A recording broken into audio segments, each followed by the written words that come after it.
This episode is brought to you by Indie Film Hustle Academy, where filmmakers and screenwriters go to learn from top Hollywood industry professionals. Learn more at ifhacademy.com. I'd like to welcome back to the show returning champion Joshua Caldwell. Man, how you doing, brother? I'm good. How you doing? How you holding up? Where just isolation. Isolation, 6 feet apart. But apparently, my daughters don't understand that. They're on top of me constantly. But they're not allowed out because they will be the first to take me and my wife down. Oh, for sure. Everyone's like, let's let the kids back in school. I'm like, yeah, because they're going to maintain social distancing, you know. Isn't that insane? I'm hearing that too. They're like, oh yeah, maybe in the fall. I'm like, in the fall? No. Social distancing with 9-year-olds? Are you kidding me? It's like every fall I'm like, all right, what am I going to get sick with this time? You know, just and now you know what naturally occurring stuff, and then now it's going to be the thing that kills me. Right. So I'm like, yeah, yeah. For all the parents listening out there, we feel you. We have kids at home as well. It's we can't lock them under the stairs like they do in Harry Potter. We can. The greatest challenge of our lives right now is whatever teachers are paid, you need to double or triple it. I swear to God. Oh yeah. For a little bit, my wife and I were like, I don't know. Do you think we should homeschool the kids? And after this, we're like, no, not happening. I know, man. I know. It's going to be interesting, but so you've been busy though. You've been busy. You've been you've been busy. We're here to talk about your new movie, Infamous, which looks awesome, by the way, dude. Congrats, dude. It looks really awesome. You sent me the trailer for it, and the movie's not out yet, but I'm always been a big fan of what you've been doing since our first episode back in December 6th, 2016. Yes, because I off the top of my head, I remember these things. Knew it. I didn't look it up right before we jumped on. Right, exactly. And it was episode 121 when we talked about Layover was the first time, and that was a $6,000 film. It was $6,000. Yeah, it was extremely popular podcast. It's still one of the most listened to podcasts I have in the archives, believe it or not. And then we brought you back for episode 199 to talk about what's the name? Please forgive me. Negative. Thank you. And that was a 100K film. And now we're here with Infamous, which it's under $25 million. We can't give exact budget, but it's under $25 million. Keeps going up. But it's substantially more than 100,000. Yeah. Without question. So, it was a good amount of money to make it, but obviously probably could have used a little bit more. Isn't that always is, Oh, I'm sure even Scorsese after Irishman said, with another 10 million, I could have. Yeah, no. Well, and the funny part is like I have a couple of friends who ended up they did like a $2 million movie. Actually, Joe Penna. I don't know if you know him, but Joe Penna did this great movie called Arctic, and they made it for like $2 million. And then he was getting this other movie. They were talking about budgets and all that stuff. And I don't know what they made it for, but I was like, oh, like what's it like to have like $8 million? He's like, it's pretty much like having a $2 million movie, except now you're paying everybody. So paying everybody well. Right. Well, and so because that's the thing is like as you go up, it's like that's not more money for like props and sets. It's like just more money, which is great. They should be getting that money. But it's not. It's a weird point at which, at one point in that 10 range, 10 to 15 range, it doesn't change much. So you don't have a techno crane for every single shot? That's not the way it works. Doesn't work like that. Not the way it works. I'm like, I want a techno crane. They're like, what? No, we were talking about before we jumped on, like how we even if you reached out to me or I reached out to you when like how we met for the first time to get you on the show, and you told me that you reached out to me, if you remember correctly. Well, as I recall, what happened was, I was always on the lookout for opportunities, and I saw that you had been doing this podcast. It was really cool, but I was like, I know this guy because back when I was in college or something like that, this guy had done this short called Broken that he shot on the DVX 100 something. And I just remember, like, at the time when that thing came out, I was just like, fuck that guy, man. Like, Roger Ebert's watching this thing, like, this 10-minute short. Like, I hate this dude, because obviously, and it was obviously good for you because like you were getting this stuff. But at the time, you're a filmmaker, you're trying to get attention for your movies, and you see this guy getting a lot of love, and you're like, I want to be that guy instead. I want to switch places. I'll tell you. And so I remember this because you had this great website with this great breakdown of all the behind the scenes and the special effects and everything you did. And it was like, in truth, as much as I was like, fuck this guy, at the same time, I was like, this is such a resource at the time when that kind of stuff just did not exist. Like now you have YouTube. You want to know how to do a lightsaber or do blue screen? It's so easy to figure that out. And at that time in 2005, 2006, there was nothing on, it was hard to get video, just to see video online. It was hard to put your own work online. Yeah, right? Very difficult. Yeah, it was extremely difficult. It was QuickTime and embedded, and it was like a whole nightmare. And YouTube was horrible. YouTube was horrible back. Oh, it was horrible back then. But I remember, you not only had you made a film, you had created a really valuable resource on how you made that film. I learned a lot by watching it, and that's awesome. And so when it was that connection kind of came through, it's just funny because there's been those things where you're connected and you're on the periphery and you're like, yeah, I remember that guy, like he made that film. And now it's like you get connected up and you become friends and you get to talking and you get to participate in stuff moving forward. It's really, it's fun. It's very cool, man. And it's not everything that shines glimmers that it shines, because right. When you saw Roger Ebert's review come out, so up until Roger Ebert's review came out, dude, I was getting love. Really? Every review was. Every review is like it's The Matrix meets Fight Club. It was like the craziest reviews for that short film. After Roger Ebert, dude, it was like 10 negative reviews. Like, bam, like just destroying me. Like, the haterade. We got to take this guy down a little bit. I might have been one of those reviews. So just don't. It's funny, but man, I've been so impressed with what you've been doing, man, and you're like basically the blueprint of an independent filmmaker, of at least an indie film hustle filmmaker or a tribe member, right. Because you start off with a $6,000 movie, then you jump to a $100,000 movie. Now you have a substantially larger budget movie. Obviously, Kevin Feige should be calling you any day now. I'm waiting for it. I mean, for Black Panther 3 or 4. I don't know what it is, but you're ripe to be called. Right. So just please, on this show, if you do get that Marvel call, please come back and talk to us about how that's about. I will always come back. And the funny thing is, this is what's going to happen. Like after you're done with the $200 million movie, you'd be like, dude, it's just so stressful. Oh my God. Yeah. It's just like, I'm going to make a $6,000 movie again. I just got to go back to make a $6,000. I can't even. Yeah. Can't do this. I don't want it. Take your $200 million and go somewhere else. Yeah, exactly. I need my freedom. Yeah, but when you get hired on a movie like that, you're playing in someone else's sandbox, by their rules. Right. And their politics. Yeah, and unless you're even Joss Whedon and those, that machine will eat and spit you out. Yeah. It's also challenging. I mean, now those things have become so big, and you see what happened with like Rian Johnson on a Star Wars movie, and it's just like, yeah. It's a tough thing to step into, and you either got to be somebody who could just take it, and you that's your thing, and you're bigger than that, or whatever. Who was the director of Rogue One? Yeah, director of Rogue One. Of which one? Rogue One. Oh, Garth. Yeah, Garth Edwards. Gareth Edwards. Gareth. Thank you. Let's get it right. Gareth. He got kind of buzzsawed as well. Through that. I thought Rogue One was great. It was. It was fantastic. But it's just it's you're stepping into, and this is nothing against it. I mean, Scorsese calls them rides. Like that's fine. But that's what you're stepping into. You're stepping into, you're stepping into a corporation. You're stepping into, something that has much more going on than just the movie itself. Oh, it has the movie's very small part.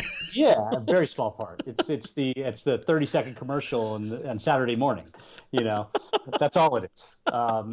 And you got to be respectful of that if you're going to take that on, Yeah. And there are the filmmakers that obviously get that, willing to play in that sandbox, and there are others it's really tough for them, And I think it's the thing that's also challenging about this world is like, you are as a director, regardless, that you have the responsibility on you, and at the same time, it's your name is on it.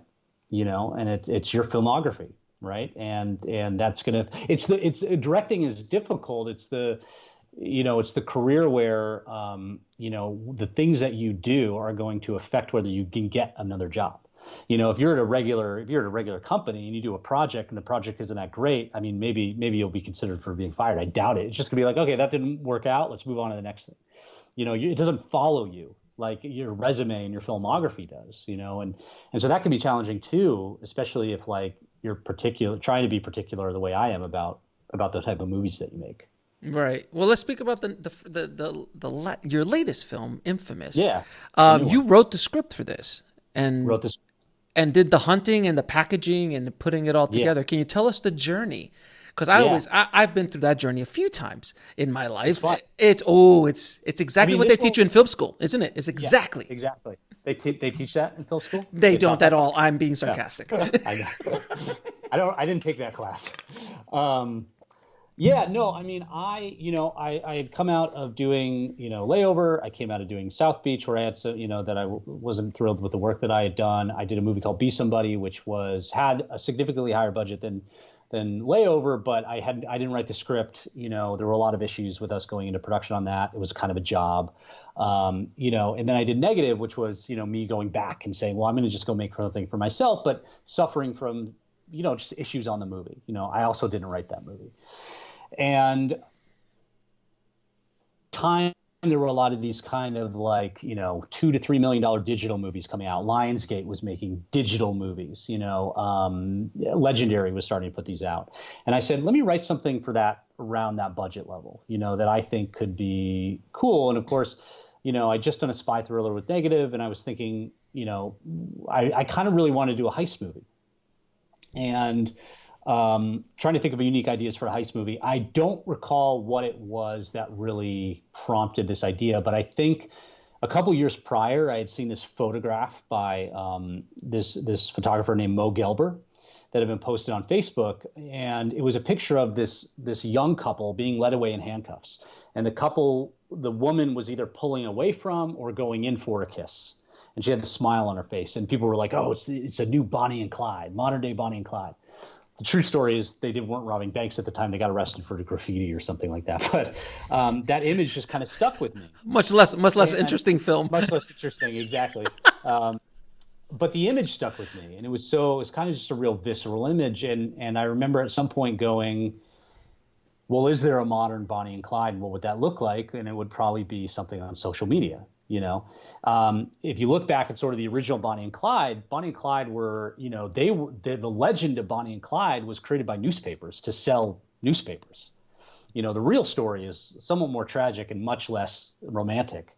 But they were really kind of, John Dillinger, Babyface Nelson, these guys were the outlaws that became celebrities as a result of media, and so then you obviously have a natural comparison, which I try to stay away from, but natural comparison to Natural Born Killers, even though that's a fictional film, it was still pertaining to this idea of let's take these killers and put them on Dateline in 2020 and give them primetime interviews, and thus turn them into celebrities. I was like, well, what's the modern version of that? I'm like, somebody posting their stuff on Facebook, and that just was that click, it's like, okay, it's Bonnie and Clyde, social media, modern day, go. And for a long time, I told my agents about it, the idea, and I was like, well, maybe, I don't know if I want to write it. Maybe we'll find somebody else to write it. And I was kind of just hemming and hawing on it. And finally I said, you know what, I think I do want to write. I'm just going to sit down and try and work this out. So I did. And I spent a couple months writing it, developing it, doing the first draft. And then, gave it to my team. They read it. They had feedback. Like, for example, in the original version, they were just doing banks and small banks and liquor stores and all that kind of stuff. And one of my agents had the idea of how can we make it different? Like, he's always going, how do we make it different? And one of the things he said was, what about putting in like a weed store? What if they're robbing weed stores? Because he had just seen this article about how all these dispensaries are unable to get bank accounts and do credit transactions. So they have a lot of cash on hand. I was like, awesome. Like, let's just do that. So switched it up, put that in there. And then at that point, they were like, okay, I think we're ready, to take it out. So we went through a a long process of like taking it out to people, taking it out to studios, trying to get them on board, no talent attached, tons of no's, and I really kind of had tried to firm up this belief at the time that like, you just got to go get your no's so you can get your yes, I remember a great story about pertaining to this, which was about like a real estate agent who was trying to sell a house, and her boss came and said, well, how many no's do you usually get before you get a yes? She's like, well, like 25. He's like, how many have you gotten? 10? Well, you got 15 more to go, and it was that attitude of like, all I'm doing is getting through the no's to get the yes, as opposed to letting it get me down that so many people don't want to do it. I'm like, it takes one person, and so pushing through that, we eventually connected with a producer, Scott Levinson, really liked it. And he had a friend of his who was an actor who, had some budget available, but could bring money to the table. And so we started going down that path and started looking at cast for the girl, because he was going to play the lead. And then that kind of dissolved and went away. And as things do. Right, no, stop it. In Hollywood? Never happened before. First time. And Scott came to me and said, look, I know this didn't work out. I believe in this project. I think we can get it made. We got to take it out wide. And I said, okay. And he started sort of giving it to some people. And one of the people he gave it to was Thor Bradwell, who was Bella Thorne's manager. And Thor read it and really loved it. And because he had been talking to Scott and told him, like, Bella's looking for young writer-directors. She wants to do this kind of thing. And Scott was like, I think I've got a script for her. And so she read it, and we did a Skype call like soon after, and she came on board. So we didn't have financing in place. We didn't have any of that. I don't know if she'll do that on another project, so no guarantees. But because usually agents always, well, what's the offer? But right. to her credit, she really believed in it, and she came on board very early, and we were able to use her to leverage financing. So it's like the whole thing of like, well, you can't get financing without an actor, and you can't get an actor chicken without egg. Yeah, chicken and egg. Chicken and the egg.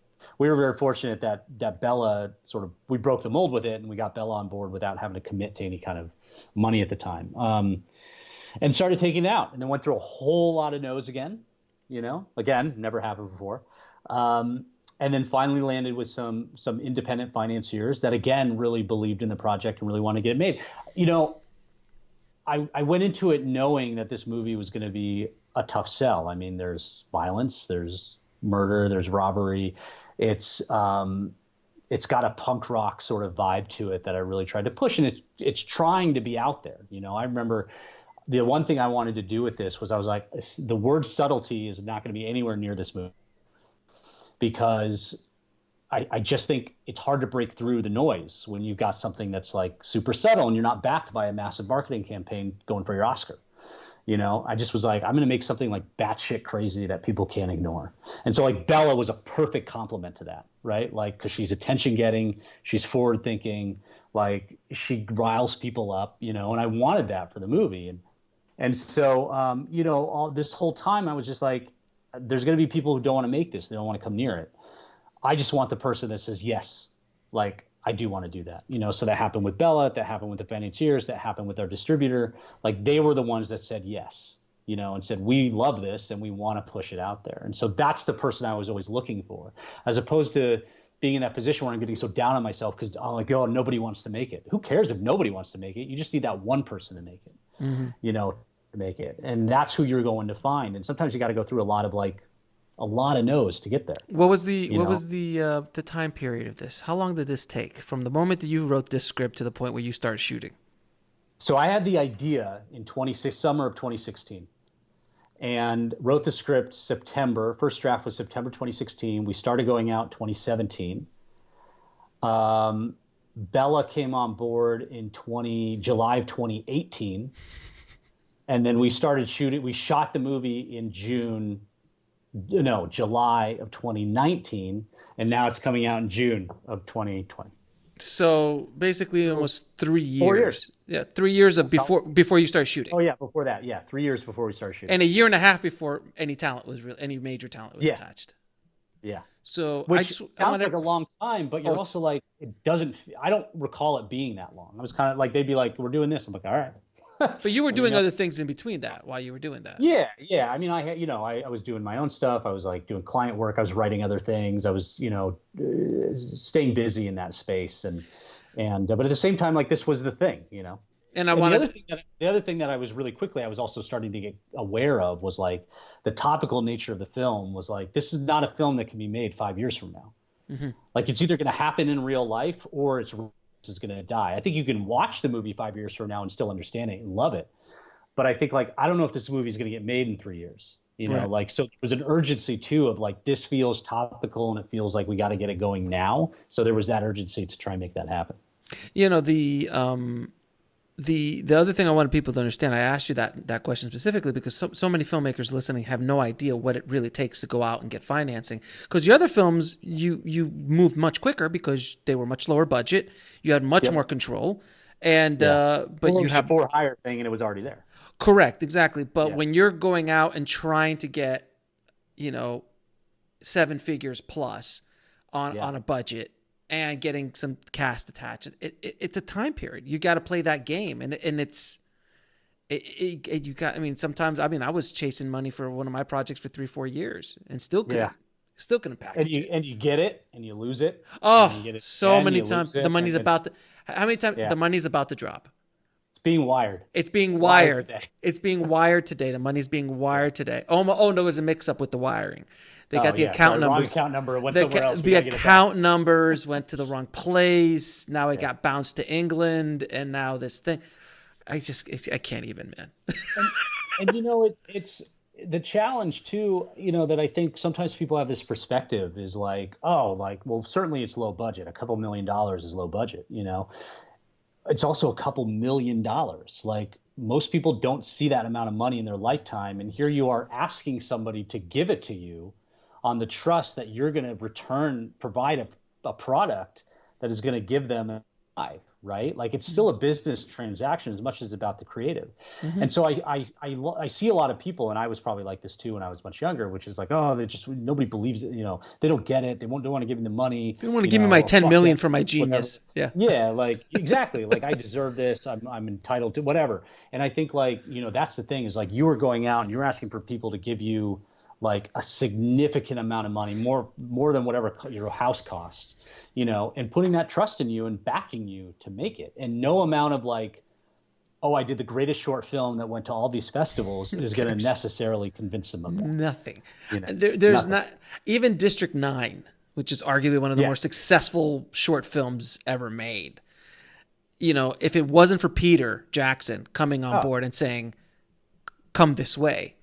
Yeah. I'll take care of everything for you, sir." And we're going to make it. Never gets made. It never gets made. So I don't care. Yeah. And that's another thing I want everybody listening. If you have this short film that won everything, and we've seen how many like just insanely viral short films from really talented directors have come out in the past 10, 15 years.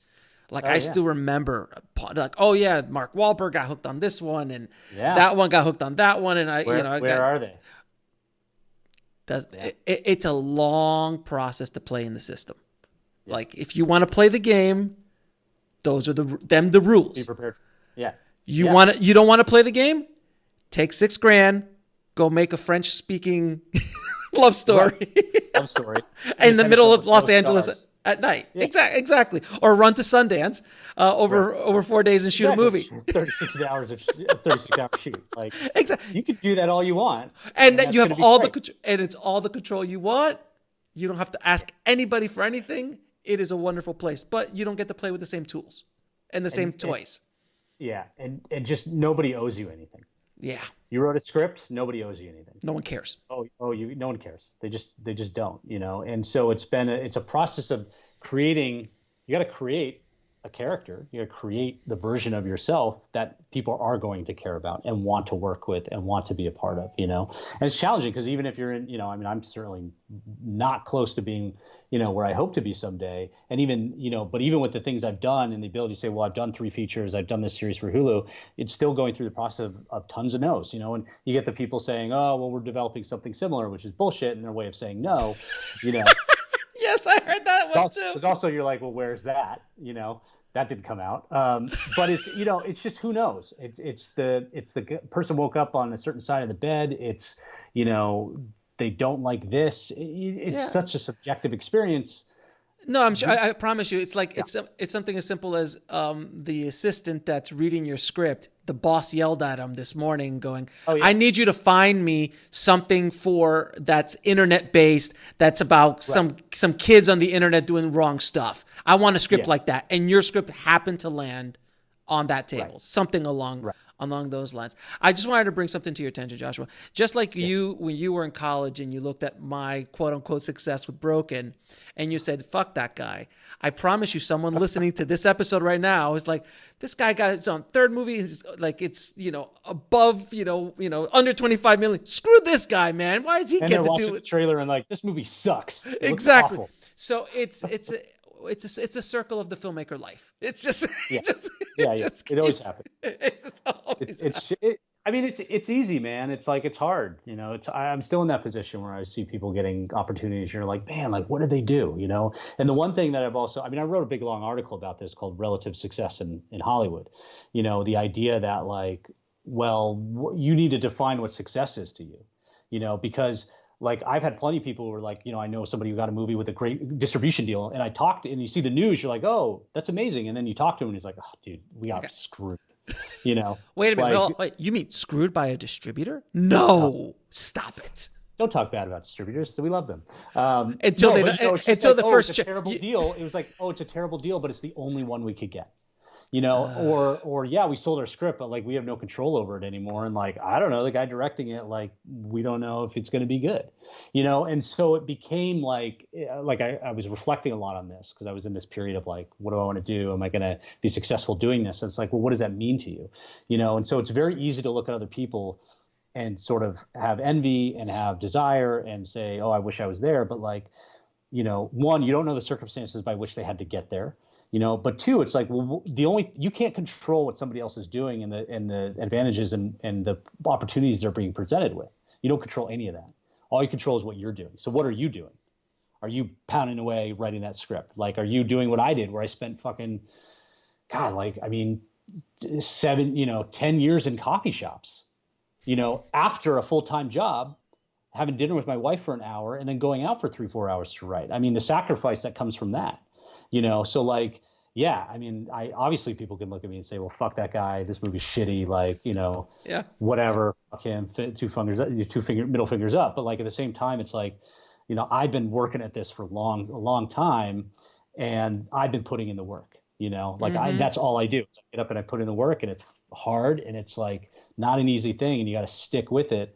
And that's where you're going to get to where you want to be. You got to stick through those no's to get to find that one person that's going to say yes. If you're going to be discouraged after 2-3 people say no, then you'll never make it. This is not your business. This is so not your business.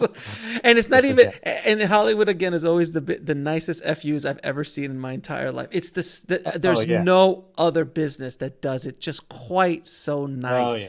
Because they sort of learned their lesson that like you never know. You never know. You don't want to piss this guy or this girl off because she could win the next Oscar or she could be the next hot director. He could be the next hot director. It's like we're working on something similar, so we have to pass. Yeah. We got some in development that's kind of like this, and it's the nicest. Yeah. we should create like a cheat sheet of like the excuses that they say. You're like, hold on. Oh, that's excuse number 7. Oh, I didn't know that one. That was good. Yeah, exactly.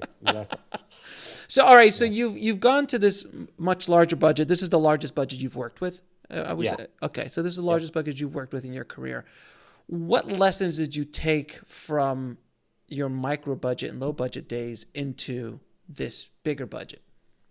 Yeah, I've been thinking a lot about this because, like, I think that one of the things that I so enjoyed about the lower budget stuff, the micro budget stuff, was the freedom. The ability to shoot in certain ways and get a lot of material and like have, a ton of days, where you're not trying to just adhere to a schedule. And a part of me was going like, this is not going to last.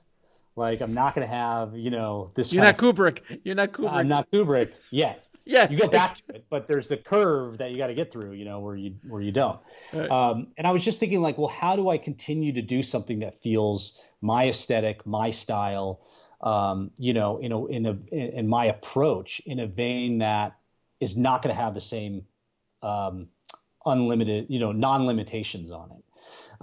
And true to form with this one, like, we had that was the case with this. I mean, it was a union shoot, so it was IATSE, so that comes with an increase. Well, I mean, I think for us, it was actually like the pay didn't increase because of the level we were at, but obviously you pay into health, the health insurance and like all that kind of stuff. And those are added costs. But also you're now limited in certain ways with, you got to have a certain number of crew, you got to do this based on the tier that you're in. And also like you can't suddenly shoot for 40 days, if you don't have the budget to do it, because you can't really scale down. You can't just say, okay, crew, don't work today. We're going to just go shoot stuff on our own. And also it comes with, we've all been on the bigger sets, it just comes with, well, not all of us, but it comes with, if it's you running around with a 5D and you could just go boom, boom, boom, boom, boom. Okay. I shot 5 angles in 5 minutes. It doesn't work like that. You've got equipment everywhere. You got people, slower. You got to explain what's going on. It's so much slower. And if you're trying to keep a pace and trying to do tons of takes and trying to do this, like that can be a real challenge. I mean, there's absolutely no way I could have done this as my first feature. It would have been an absolute disaster, but having done the previous micro budget things, it allowed me to frame a lot of the conversations with my creatives and with the producers around how are we going to do this. So like one of the things when the financiers came on board, I said, here's the thing, guys, like I'm not going to do this as a 15-day shoot. Like it's not happening. If that's how you want to do it, awesome, but we're not going to make the movie together, because I had done those 15-day shoots and they're awful. They're brutal. And it's just like the problem I have with it is it's not about getting the best material. It's not about making the best movie. It just becomes an assembly line. And I knew that this makes something really special and have the time to do it right. And I knew that we were going to have a lot of stunts and a lot of gunfire and like a lot of locations. It's a road movie. There's like 34 locations in the movie. And so, that's what started. I said, we're not doing a 15-day shoot. I'm not saying it's got to be a 35-day shoot, as much as I would like that. But we're not doing a 15-day shoot. And we are going to end up doing a couple days in Florida with a skeleton crew. And they said, all right. Of course, you come back to those conversations later, 2 days before you're supposed to go to Florida. But, I kind of was like, that's how I'm going to make the movie. And they said, okay. I was in a position to bring my DP on, who I'd worked with on my second feature, who I really loved. Now I had DP negative and very briefly thought about doing this, but there's a comfort level with producers when you're trying to do everything and they're like, hang on, like why don't you hire somebody that's actually supposed to do that? And I sort of always knew I was going to do that. I just was in my head thinking, oh, is this a possibility? I'm really glad I didn't, because I think it looks amazing thanks to Eve's contributions.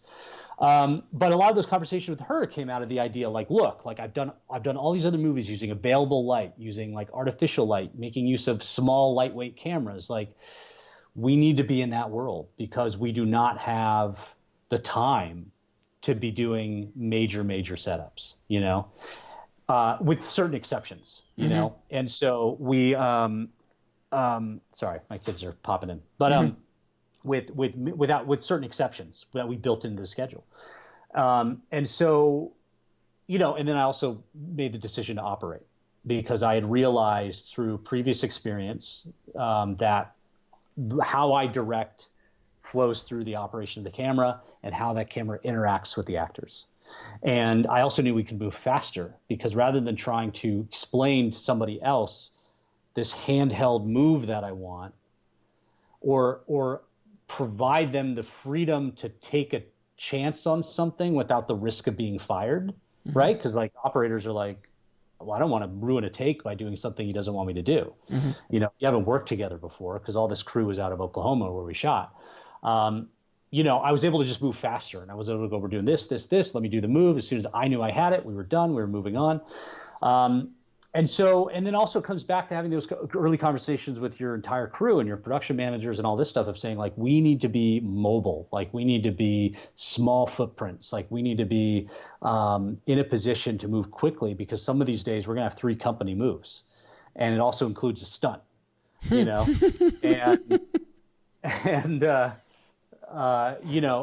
so because the one thing I wanted to do on this was I wanted to make a road movie. I wanted to make a movie that had scope. I wanted to make a movie that felt like it was big, and so to do that, you gotta move, but you also gotta shoot quality, like I've never really wanted to do the whole like people in a room thing. I think people can do that really well. I can't. So much of the work that I do is about being on location and being, giving it scope and giving the wide shots. Like the wide shot is free, like whether you shoot a close up or a wide, still it costs the same amount of money. So can you? So let's touch on that a little bit. What are some tips to give your micro budget or even lower budget films some scope? Because just from my point of view with Ego and Desire, I mean, I was shooting wide all the time because I had a cast of thousands who had no idea they were in my movie. And just these mountain views. And it was just that movie looks so big, but it was shot with a little camera. Little camera. So, so what are some of your tips? I think it's not just about framing wide, although you want that. You want to have positions where you can give scope, but I think it's also about depth. Like if you continually, and it's also about not being indoors if you don't have to be, because I think when you're outside and you see a long ways down, there's an assumption. First of all, most audiences don't know it. They just know, okay, they're outside and there's depth. But from the people that know, there's an assumption that you locked all that down when maybe you didn't, or that you somehow had control over it when you didn't. So to me, I think it's about creating depth to your frame, even if you're shooting a lot of mediums or close-ups. I think it's about getting your wides when they count. I think it's about, in our case, we did a lot of long takes. So there are a number in the movie of really cool oneers that we did that I knew from the beginning I was going to do. I did it intentionally because of the subject of the movie or the way that we were sort of approaching the movie. But I also knew that so what had happened was, this is where this tip, but there's a little bit of a story. So I directed a series of 2 episodes of a series that has not come out yet. Funny enough, it's about a pandemic. But one of the episodes it was about this home invasion and in the middle of the pandemic, and the 2 robbers and the 2 homeowners kind of get locked at home and there's a fight and all this kind of stuff. And the script was the longest script of all of them. And there was a lot of action in it. And fight and all this stuff. And I remember one of the other directors, producers, creators of it was saying hey man, we just spent 4 hours trying to do a punch. You might want to think about the action in the movie. And I started thinking about it and I started thinking if we could shoot a lot of this as a single take, we'll spend a lot of time setting up for it. But then once we got it, we're done. And the other thing that it allowed me to do was it allowed me to, when you're in a single take, the audience understands that they're not going to see everything. And so it actually allowed us to hide some of the more complicated action pieces, like a guy getting stabbed in the stomach. We didn't have to see that on screen because we happened to be over on somebody else that was more important to be in that moment. And we come back and all of a sudden the guy's bleeding out. And so what happened though was we were able to get the longest script done in about in the 2 days that we had with time left over, because we spent a lot of time rehearsing. But once that was in the can, it was in the can. Instead of going, okay, we spent a lot of time getting this one shot, we got to do 3 more angles and we got to do just as many takes, And so for a lot of the scenes that involved robberies, involved gunfire, I made the choice to do it as this kind of complicated single take, but I knew that once we got it, you're done. Yeah, you're done. It wasn't going to take 50 takes to do it. It might take 10, but 10 takes is great. But yeah, and it's an ROT. It's like an ROT though, return on time. So to cut out 10 minutes of your movie and shoot 10 minutes and not have to edit really those 10 minutes. If you're able to do a oneer that's 4 or 5 minutes, or even a 10-minute oneer, if you're really ambitious, it might take you all day, but you knocked out 10 minutes. For you to shoot coverage of 10 minutes and edit it, that's a lot. That's not a day generally. Yeah, generally speaking. There was and there was another one where we were in this house that was under construction, which is one of their hideouts, and I wanted to shoot this particular scene at what was supposed to be dawn, right? But pre-dawn, so before the sun came up. And I was just like, well, we should just shoot this as a oneer because there's no way we can light this. There's no way we can, but the other thing that I liked about it wasn't just a time-saving tip or even a scope tip. It was born out of the story, it was born out of just in particular, with this movie, what I wanted to do was I wanted to create a very subjective experience of our main character, Ariel. So I've positioned it as basically this movie is Ariel's Instagram feed.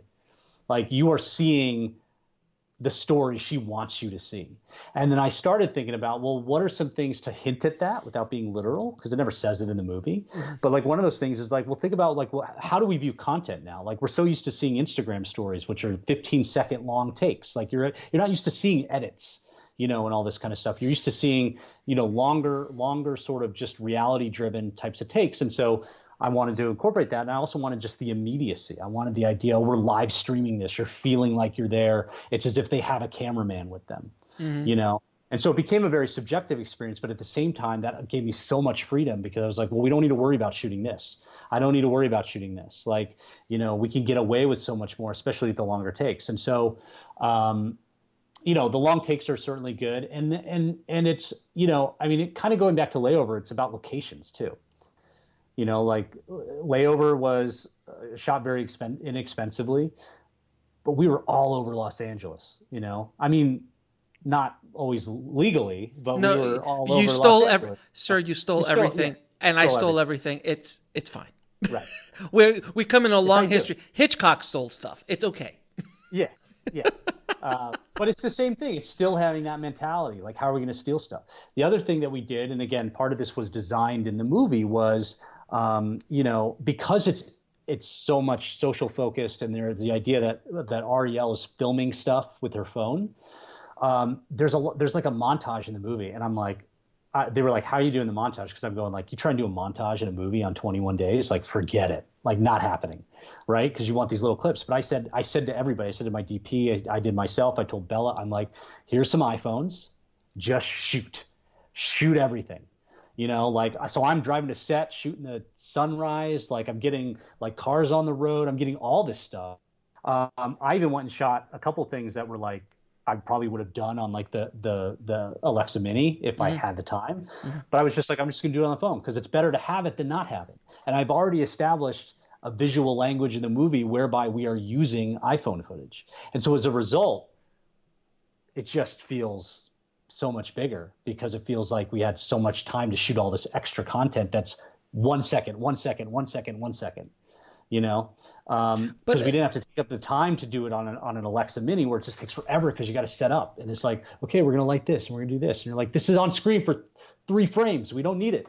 But that's the thing that people listening should understand is that if you are only going to go about your screenwriting, your filmmaking process in the way it's laid out in the textbooks, you will not survive. There has to be this out of the box, like, hey, let's just go grab it. Like, that's a great idea. And it works thematically with what you're doing. Like, if the footage is not exactly perfect, like it doesn't match exactly the Alexa, it's fine because that's the kind of, you're setting up that language. You've already seen it. Yeah. Yeah. You've set up that language within the piece. But like sometimes, I remember shooting, I'll shoot with a red and then I'll shoot with a black magic pocket somewhere, or I'll shoot and you just insert little shots that nobody will ever notice. But nobody notices. But you're able to grab extra shots, extra angles, and that also adds a lot more production value. The second you start moving that camera, you start getting different coverage. It just adds more production value. Yeah, and it also comes back to because you just mentioned this that nobody notices is like it comes back to that, right? Like it's the same thing I did on Layover, which is that the freedom that shooting on a 5D at 6400 ISO gave us far outweighed the tiny little bit of noise that might have been noticed by one person, right? And it allows you the freedom to sort of tell the story, and if you can tell the story well, and you can tell the story with scope, and you can make something that feels personal to people watching it, or is fun or whatever, that will far outweigh any kind of perfection in the image, And so I would say that to my DP, I'm like, look, like it's going to be way better for all of us to have more angles and more of this than it is have that one perfectly lit image. And my DP agreed. And really what we settled on was the idea that the only time we're ever really going to take that time to light is either if it's at night and we have to, because there's a lot of night stuff in the movie, or if we're settling. Like if we're going to be on Bella's face for a 4-minute scene, we'll take the time to light it right. Yeah. But for a lot of the little interstitial and the quick stuff, like Eve would be like, I'm not going to light this. Like I remember there was a convenience store where we had a ton of action.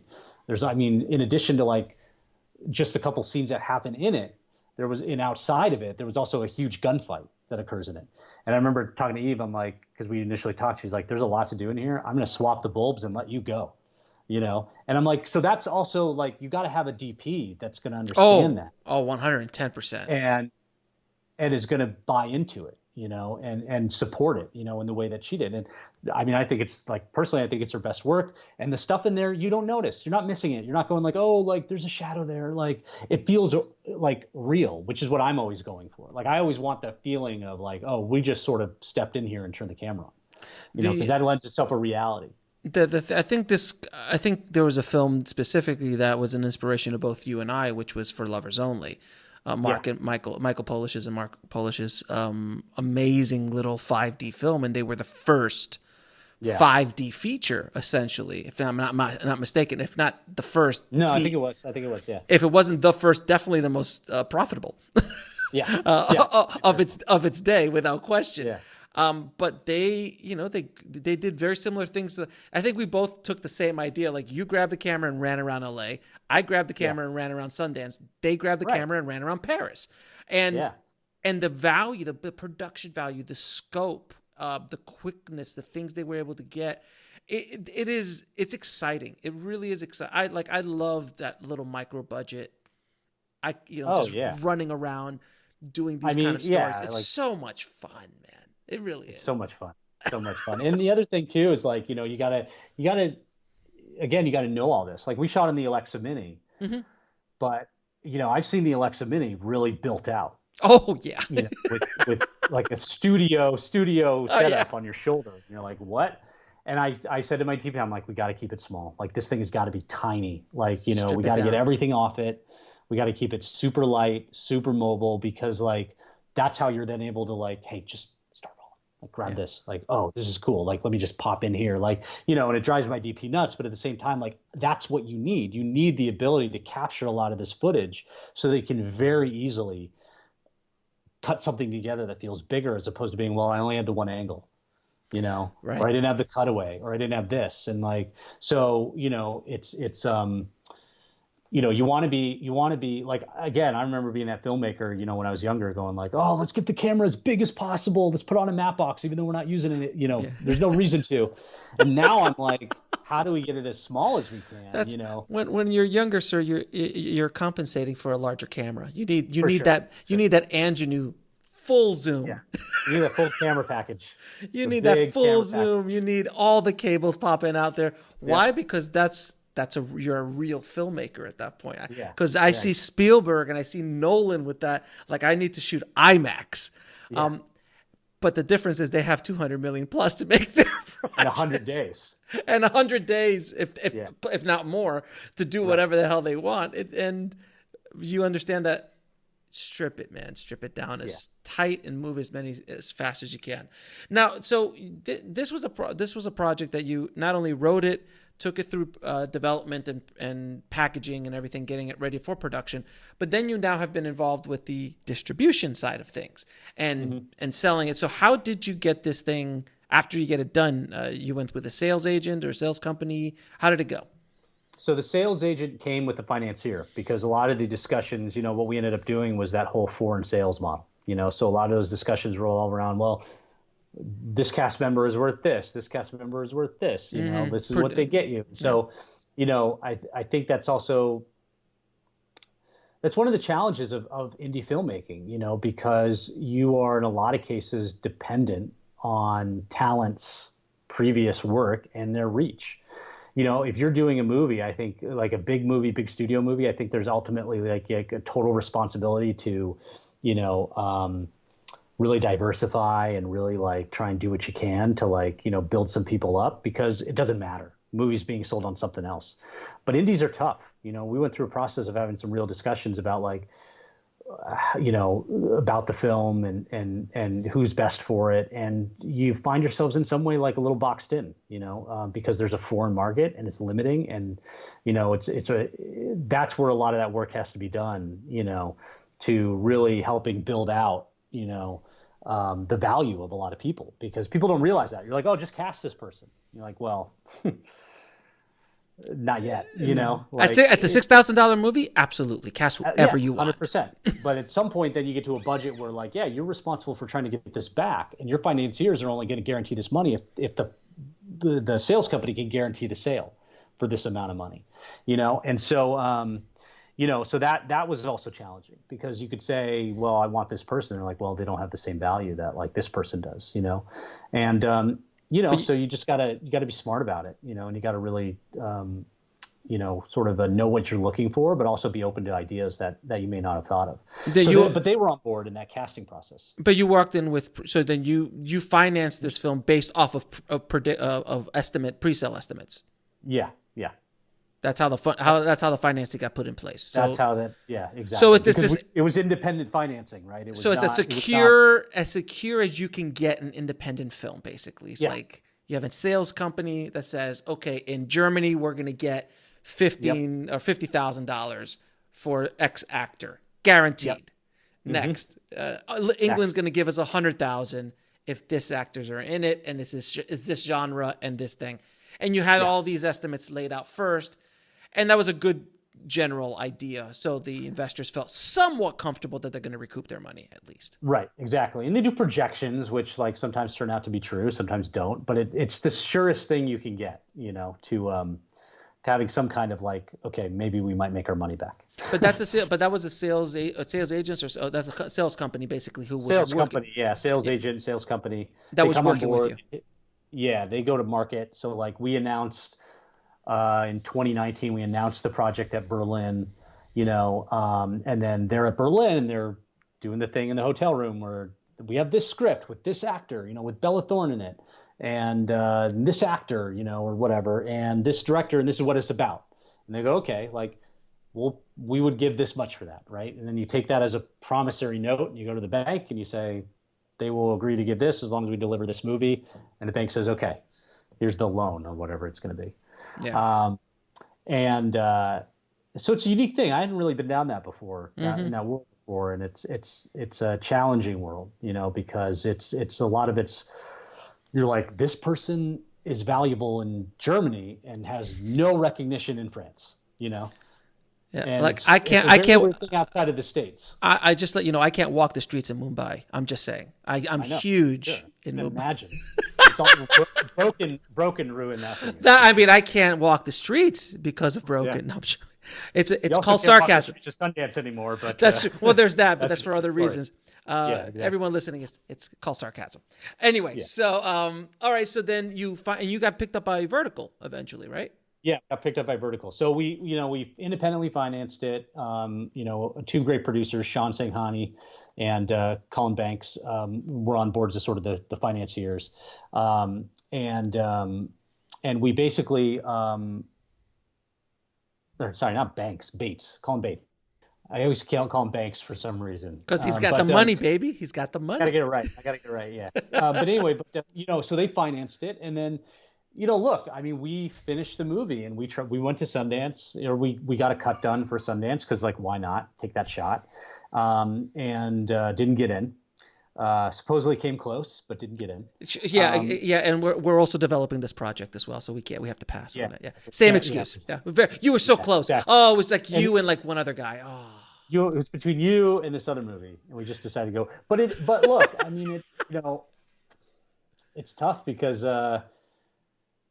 festivals are hard, man. You know, festivals are really hard. And now, which we haven't gotten to that. We haven't even gotten to that part yet with the COVID situation. Like, I know, and so we actually then our targets were Sundance, South by, and Tribeca. Sure. And probably the saving grace was we did not get into South by or Tribeca. I think it would have been much more devastating to have gotten in. Oh, and not screen. Canceled. Mm-hmm. Forget it. And, you know, I think we kind of took a shot, but really, like, our producer really believed, you know, look, festival will be great. It's not necessary, you know, because the other thing too is, I mean, I think it's a really commercial movie. It's not some, like, you know, dour after school special about the dangers of online social media crimes, you know, or something like that. Like, wow, after school special. You have dated yourself, sir. Yeah, exactly. Did not make that movie.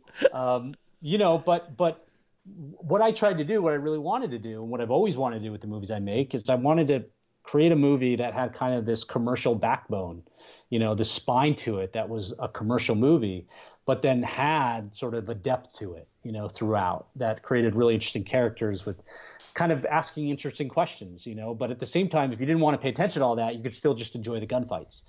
So I knew that we had something that was potentially desirable from a distribution standpoint, because it's a really fun movie that moves, and there's a lot of action, and clearly you've seen the trailer, so you can tell like there's a lot to put in there. Mm-hmm. And the trailer's not even a fraction of the movie overall. So, so we felt that. And then, and then COVID got in the way of a lot of stuff, Yeah. So how has COVID been a pro and the cons of COVID? Because there is some pros to the release. There are some pros. Yeah. So tell me what you think. So it's been it was a bit of a negative because it's impacted sales, because everyone's closed down. Berlin, not a lot of people showed up, canceled festivals, not for us, but obviously for other people. And obviously this is all obviously the beyond the mass death and destruction and economic collapse that it's caused. I mean, that's in our small little world. In our small little world. But at the same time, and as a result, like with Vertical, we would have done the whole like theatrical thing, where 2030 city, VOD day and date release that everybody does, and so obviously that's not happening. So we lose the theatrical, but at the same time, like one, nobody goes to see it in the theater with those things anyway. But two, I always believe that the audience for this movie are watching this at home or on their phone. Yes, specifically this movie. Yeah, I mean, it's not as cool as it is to see in a theater, because that's how you want every movie to be seen. More people see it that way, so I'm fine with that, And so I think the only thing might be that there's a chance we might not have come out as quickly as we did if it weren't for COVID. We might have waited a little bit longer. But I think we saw an opportunity, with the lack of content coming out, with a lot of people still stuck in their homes. We saw an opportunity to maybe fill a void of people really wanting to see Josh Caldwell's next movie. Obviously, sir. Fuck this guy. Fuck this guy. Got a movie coming out. But at the same time, though, it's like we finished in January. Like we were done with the movie. That's a pretty quick turnaround. That's a quick turnaround. Right before this whole thing hit. So like the other thing is we had a done movie. A lot of people were still in post, or they weren't complete, or the post houses got shut down. So we were in a position where we did have something that we could sort of offer and put out. And I think that, we saw, I hate to say it, call it an opportunity, but there wasn't. Yeah, it is. But I mean, there was a chance for people starving for content to provide them with maybe something that would be fun to watch and kill a Friday night while they're, in quarantine. Yeah. And I think this film specifically has a really good, it's a perfect streaming film. Like it's built like for streaming without question. Right. Well, and the other thing is I hope people get it, really. Like I hope people get it, because we really tried to explore celebrity, like who are we in America, and I read this great book called Fantasyland, which I've been recommending to everybody, which it's kind of a revisionist history of America and the way in which America has sort of managed to create itself as this kind of like fantasy land where like facts no longer matter. And, everybody can have their own viewpoint and, this kind of thing. And this movie lives in that world. This movie lives in a world where it's not about like, you're not going to see the cops after them in this movie. You're not going to see a detective trying to figure out, oh, where are they? You're not going to see like Instagram shutting down their feed. Like, that misses the point of this. This is like a satire. This is about celebrity in America, the way that we anoint people and give them a mouthpiece and give them a pedestal, whether they're deserving of it or not. And America's got a history of it, man. We've already done it. We do it with Bonnie and Clyde. We did it with all these other serial killers. We gave them a voice to talk to America, and they did it. And America's supported that in a lot of ways. And I think you have those stories of like the Justine Sacco who like tweeted the like going to Africa, hope I don't get AIDS, and when you have America waiting for her flight to land to see what's going to happen, that's the world that this movie lives in, because it's a movie where I firmly believe that this was going on and it was two young, good-looking people, we would all be following them. Do you remember watching them and liking it and cheering them on? There's no question. Even if we hated them and disagree with it, we would still be following it. Obviously, because that's the entire careers of the Kardashians. So no, I saw a great meme the other day. It was all the Kardashians, and they're just sitting there, because you haven't heard about the Kardashians at all, right? It's been a bit, right? So they're like, they're all discussing who they're going to give COVID to so they become relevant again. There was a movie. This movie reminds me of this, and in a completely different way, but yet similar. There's a movie in the 80s called The Legend of Billie Jean. Do you remember that movie? I haven't seen it, but I heard of it. It's with Slater, Kelly Slater. I forgot her name. She was Supergirl, the original Supergirl. But her really young. It's Christian Slater's first movie. Okay. Ever. He's a kid in it, and it's basically a story about. It's a lot more. It's 80s innocent. But she becomes like a rebel because she stabs somebody for protecting somebody else, and she becomes an outlaw. And then she gets a cult following of everybody's behind Billie Jean, and it's like this whole thing. I love that movie, but it reminds me of it was media. It was media building. It was media building her up into something that was just literally a local disagreement that turned into a nationwide phenomenon. Right. Which was really, and the whole cops were after her and all this kind of stuff. Yeah. It's really interesting. Yeah, I mean, I think that's the world we live in now, and I wanted to make something. I also wanted to make something that was like, reflective of that, and so using things like trying to think about the way in which the audiences now consume content, and trying to angle for something like that. Even the opening font of the movie that gives the title over her in the beginning of the movie is that sort of neon cursive that you get on Instagram. Right. And we really wanted to saturate it, really get the chroma saturation in this so that it was reflective of the way in which we see posts on Instagram that have all been filterized. I didn't want to make this cool blues and blacks movie. Like, this to me was like, this movie had to be colorful. It had to look like content that we are already seeing, online. And so that was the things we talked about, from wardrobe to production design to the cinematography was all about color. It's got to be poppy. It's got to be fun. And it's also got to be sort of like unapologetic. I'm not going into this saying like, this is bad. I'm also not going into saying that this is good. I'm kind of saying this probably would happen. Like, I wouldn't be surprised about it. So let me ask you now, because you last time you shot was late last year. Moving forward, man, as far as COVID is concerned, how do you think shooting is going to be like? Because we can't really, the way you made this movie, you can't make now. The way I've made my movies, you can't make them now like that. Like, it's just not possible. And nobody really knows what the future lies and how long that future is. I don't believe that we're going to be social distancing for the next 20 years. I don't think that's going to happen. But in the next 2 to 5, maybe. Maybe. How do you like, as a creator, as a film director who needs a crew on set to make something happen, how do you see this playing out for yourself and your career and for basically for everybody? Yeah. That's a big question. And I don't expect you to have the answer, but I just like your opinion. Yeah. I mean, I think it's going to be challenging because I think that, I think it's going to hurt a lot of indies, because you see these sort of production manuals coming out for like, here's how we do this. And you're going like, you're testing everybody on set every day. Like, who's paying? It's going to slow down so much. It's going to slow down so much. And at the same time, though, I keep hearing like, people are going, oh, we're ready to go back. We want to shoot in July. I'm kind of going like, nobody's going back to work until the unions and the guilds are going to believe that everybody is safe. And I have a very hard time believing that SAG ever agrees to go back until there's a vaccine. Because as much as a crew can wear masks and gloves and for the most part stay 6 feet away from each other, actors can't do that.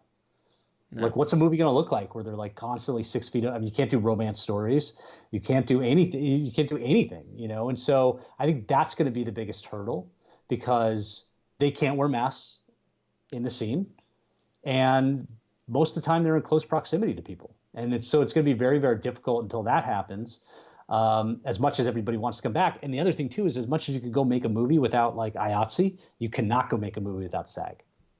Yeah. I mean, you could go non-union, but still, it's difficult. Yeah, but I mean, you got to get people to sign up. You want to have non-union actors. Like, you don't get a chance with anybody. And then what are you doing? You're making movies so small for such a small budget that, like, because you can't guarantee you're going to get $1 million back because you don't have an actor who's of value.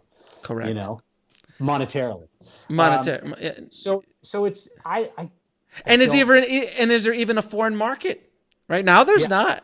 Right now, it's very difficult to sell anything. So all the post houses are closed. Nobody can do dubbing. Nobody can do subtitling. So even if they can buy it, I mean, they'd probably love to have the content because Europe's the same way. They're starved for content. But it's so weird because it's like you're trapped at home, and all anybody is doing is consuming TV shows and movies. But there's no possible way for the producers of that content to try and do more. I literally just signed up for HBO Max because I need friends. I'm sorry. Yeah. I need my friends, and they have a couple of other things that they're going to have on there that I wanted to get. And then they get, oh, here we have HBO now. And I've never paid for HBO. It's just never a thing I did. So I started going through. I'm like, oh, that show I've always watched. Oh, Chernobyl. I want to watch that. Oh, I haven't seen Ballers. Yeah. I've been dying to watch Ballers. And like, I'm trying to, like, all these shows. I'm like, oh my God. Like right now we're in the middle of, we just finished Blacklist. So we just caught up on 7 seasons of Blacklist. Wow. That's a commitment. We went through that in about 3 weeks. My wife and I, we just piled through it, man. It was like, it's so good. And now we're like, How to Get Away with Murder. We're in the first season of that. Oh yeah. Such a great show. It's a good show. Good, right? We kind of stopped around season 3, but it's good. First season's really, really good. Yeah, it's a really good show. And now we're like, after that, we're like, oh, let's just jump into Chernobyl. And then Netflix is popping out stuff every freaking week. And we haven't even mentioned Tiger King. Tiger King. Oh God. See, the funny part is like my wife and I are the opposite. Like because we have our 2 young kids. I have a 6-year-old and 2.5-year-old. Like we get them down at 8. Maybe we have till 10 because our kids are waking up at 6. I'm like, look at all these people on Twitter that I follow, and they're just like watching 4 movies a day. I'm like, you guys, nothing has changed for me. In fact, I'm consuming less content than I did before this whole thing because I have no time, and I can't watch stuff around my kids. I can't put on like Apocalypse Now around my 6-year-old. Like he's gonna be like, what is all? Although they have seen parts of Infamous, which is pretty graphic. No, it's like I haven't like to watch a film. I've watched fewer films. I'm watching a lot of television, because we can stop midway and it's not that big of a deal, and you can just kind of cook through it. But actual cinema, sitting down and enjoying cinema, like the next big event for me, and it's not even cinema, is Hamilton when it comes out on Disney Plus. For sure. I'm like, yes, this is gonna be great. It's been a dream of mine to get tickets, and we haven't got tickets. And my wife was just about to get me tickets for my birthday. Oh, really? For this season, because it came back to LA. And then COVID happened. So I'm like, oh, I'm never gonna see Hamilton. Never gonna see it. And now and I heard July 3rd, baby. I'm like, July 3rd. I also like too how they were like, oh, they decided to move it up a year early. I'm like, a year? They were going to sit on this until 2021? What are you talking about? You paid $75 million for that. Come on. Yeah. Like, crazy. Jesus, man. So, all right. Shot it like 2 years ago, which is crazy. No, they shot it first year. No, it was first. Yeah, whenever it's the original cast. Right. I'm saying, I don't know what date that was, but it was a while ago. So they've been sitting on it for like. Oh, they've sat on that since the beginning, and they're just holding on to it, waiting for the moment to finally release it. Let's not go down our Hamilton path because I've listened to that song. I can literally verbatim sing the damn soundtrack. I've listened to that damn thing so much. All right, so moving forward, man, I'd just like to hear what you think. If you're a filmmaker, and you and I have been down the street a little bit, been around the block a couple times. We got a couple of movies under our belt. We've been working in the industry for a while. Yeah. You're just starting out, man, and you're in COVID. What do you do? Like, how do you, like, if you're just like right now, you're at home, you got a camera, maybe you have a couple of friends who you can zoom in on them. Like, how do you start? Like, what do you do? Because this is not going to go away in a month. No, I'm fairly certain that this is going to be until 2021 and beyond, before things start to settle back down. Probably next summer, things will start to maybe start coming back. Hopefully by then. So that's a while. What do you do, man? What do you do as a filmmaker? Well, I mean, look, like if anything, you shouldn't feel as urgent to, you shouldn't feel in that position where you're like, I got to get it done. I got to get my feature made. I'm losing time. Right. No. Like, I mean, I remember being 22 being like, I haven't made a feature yet. I got to do it. Orson Welles made his at 23. Yeah. What am I doing with my life? Yeah. Like feeling that hurry. I mean, to me, I think it's the perfect time to be kind of fucking around and like doing it without consequence, because learning. I think that's learning, because I think that's one, if you haven't gone to film school, that's what film school should be. But two, there's going to come a time where there's a lot of money, hopefully for people out there, there's going to come a time where there's a lot of money on the line.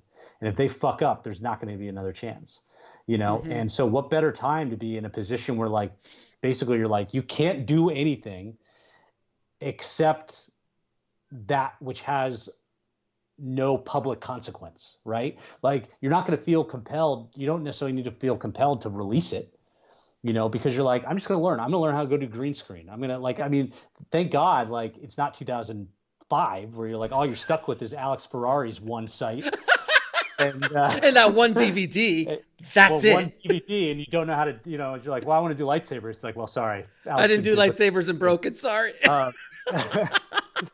And you got all these broken knockoffs coming out. That's hilarious. No, I mean, I think it's like, you've got such a resource online now. Anything you want to do. Oh, you want to do this, do that. You want to do this, that, and try taking that time, because now you've been given a little bit of a pause button. To kind of work on your craft. And if you have some friends, look, you can do some fun stuff, but like the best thing that you can do is be in a position to work on people with performance. And that's hard, so is it doing some live readings, over Zoom? Is it working on your writing? Is it sitting down writing? Because like, I've been in that position where I feel rushed, or I used to feel rushed to writing, and the scripts were not ready. They were not the best ideas, I'm trying to figure out what I'm going to do, let alone telling what other people to do. Look, I was riding my bike with my family around the neighborhood the other day, and I saw an indie film crew making. Yeah, really? Oh yeah, absolutely. And as I turned the corner, I saw, because you could smell them. There's just something. You could point them out. Like I didn't see the crew yet. I didn't see the cast yet. But there was just something about their energy. I'm like, they're shooting something. And I look around. I'm like, oh, there's a red. Okay, so they got a red. So there's the DP, the director, I guess the producer, somebody else in a car building it out. Mm-hmm. Right? No masks. No social distancing. Then I turn the corner. There's 7 actors huddled together. All standing together in costume. And they're making a quarantine movie.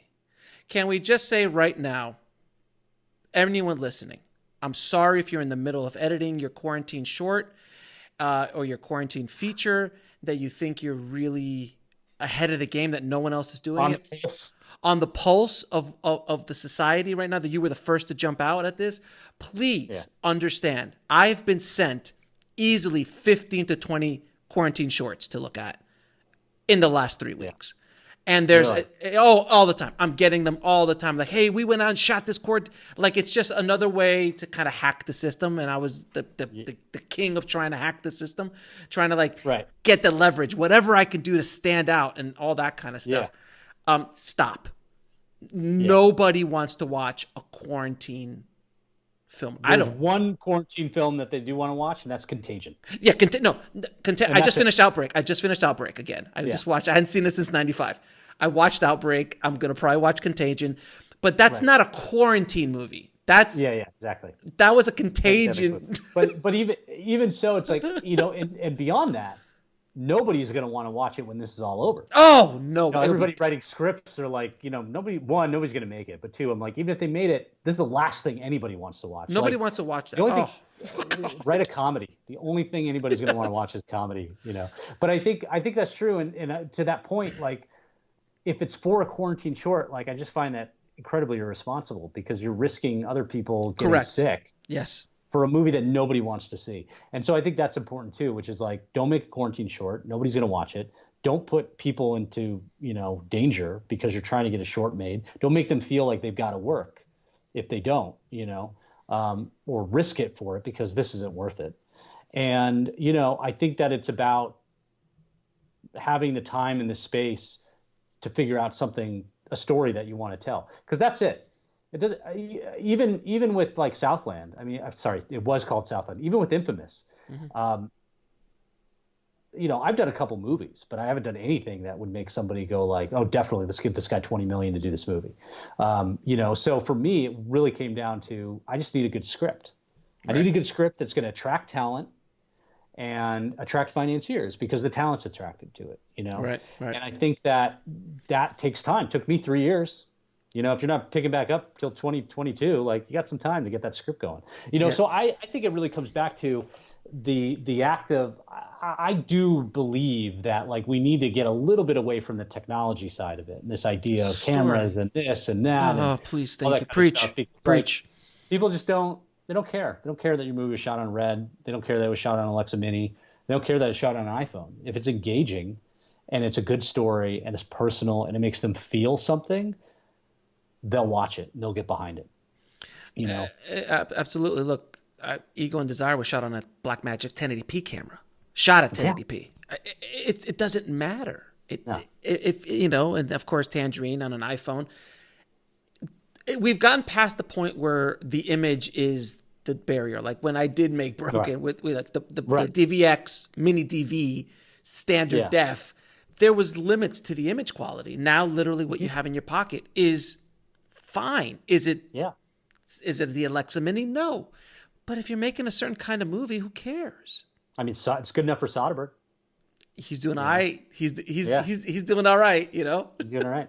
But he also has a few Oscars under his belt too, so he can get away with stuff like that. He knows what he's doing. He's DP'd a few things. Exactly.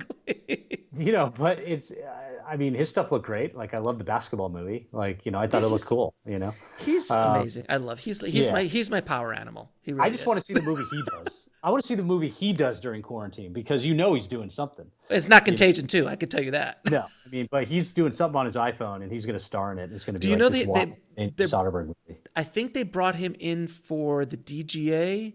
They put him as the head. He's like the head of like the DGA like recovery thing or something like that. Like how to shoot in Contagion. Yeah. And isn't that the most Hollywood thing to do? Oh, get the guy who shot the movie about a pandemic, put him in charge. Of figuring out how to shoot a movie during a pandemic. Yeah, which has nothing to do with the movie, how he made it. Just like he must know more than we do. He must know. When I heard that, I'm like, that's so Hollywood. Yeah. It's like get the guy who shoots. Yeah, gets the guy who shoots airplanes. Like, do you know how Tony Scott got Top Gun? No. He shot a commercial with an F-18 landing behind a Honda or like a Mercedes or something. Oh, really? Nice. And Jerry Bruckheimer's like, that's our guy. That guy. That guy. There you go. That guy. That'd be cool if you could like easily get a commercial with a F-18 Hornet. And it was the 80s and it was Tony Scott. He was, it was 10,000 commercials before he shot his first movie. Rest in peace, Tony. We miss you.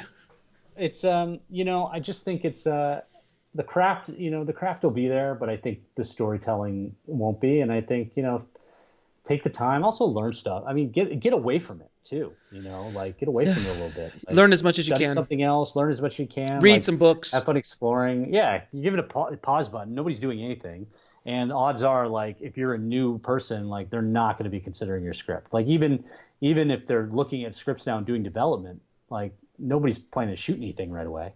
And the things that come back are the things that they know they can make money on. Right. So it's a little bit of arrested development at the moment, which is, I'm sure difficult for everybody because sitting through, a year or 2 years of this can be tough, But at the same time, like, I also know if you're in your 20s, that's 2 years closer to being in your 30s when you're more likely to have success and more likely to be given something. Just cook through those 20s as fast as possible is what you're saying. Get through those 20s, enjoy yourself. Have some fun. Go have some adventures, get some life experience, then come back and tell stories about it. That's what you need to do. Look, I just woke up yesterday. I'm 45, dude. I don't know how that happened. Like, I don't. You don't look it. I appreciate it. It's clean living, sir. Clean living. But, exactly. I mean, your 20s are a blur. Yeah. The 20s. I wasted way too much of my 20s. Oh, I wasted my working, 20s. Trying to make it. I should have enjoyed now myself. I'm in my 30s. I'm rebalancing it out. Yeah, exactly. Yeah, it's only age. So if you're in your 20s, guys, enjoy yourselves. Hustle, learn, grow, get experience, but take advantage, because I promise you, your body will never be that good again. Nope. No matter how good of shape you are.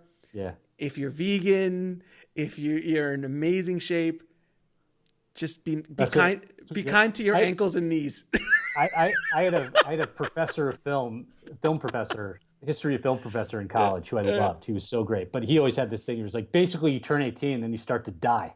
That's exactly true. Like, your peak is 18 physically. 18, 19. In your 30s, you're dead already, basically. And I was like, dude, you're dead man walking. You're dead man walking. Yeah, you're dead man walking at that point. You're like, yeah, all right. Thanks for the encouragement. Can you tell everybody where they can find Infamous and get in contact with you or see more of your work? So Infamous is going to be everywhere VOD, not subscription, so not Hulu, not Netflix, but on June 12th, it'll be everywhere: iTunes, Amazon, Vudu, Fandango, Google, you name it. You'll probably see it. And, I'm on Twitter at Joshua_Caldwell. I'm on Instagram at Joshua Caldwell Director. Those are good places to kind of get on there and find me. And, I've really, kind of, this, coming on this podcast, talking through stuff, how we did things, I tend to be trying to be very open as I can be about that process and what that's like, and respond in kind to, I have people hit me up like, trying to do this. I live in Africa. I want to come to the States, go to film school. I'm like, why? He's like, well, you get better. I'm like, dude, make yourself good there, and then they'll come find you. But, the thing that I always say to people is, like, if you can just take advantage of where you are. If you're in Kentucky, find some cool fucking ghost story that takes place that is some legend in Kentucky that nobody's ever heard of, and shoot it there. People are so quick to get to LA, because and you get to LA, and I did it, but it's like, if you have a great story, you tell an awesome little story that's regional, that's about your area, and is really good and breaks out because nobody's heard of it before, people will come find you. Anyway, Slacker, Mariachi, Clerks. Yeah, She's Gotta Have It. Like, all of those, they're all stories about where they're shot. Broken. Come on. Okay, stop it. Just stop it already. We've said that name too many times in this episode. Personal story. It's a very personal story of a crazy person that gets kidnapped. Yes, and has special powers. Exactly. But anyway, I think that, there's a lot to be taken advantage of, especially if you're stuck at home and you have nowhere to go. Like, do some local research. But people are always, people can feel free to reach out, and I try to respond in kind. I'm always trying to be open about that process and, this kind of really insane journey. But, man, Joshua, it has been a pleasure as always. I know we could probably sit and geek out for at least another 5-6 hours, but I know you have kids. Let's do it over the years. We'll spread it out. You've got kids to go take care of now in homeschool, so we have.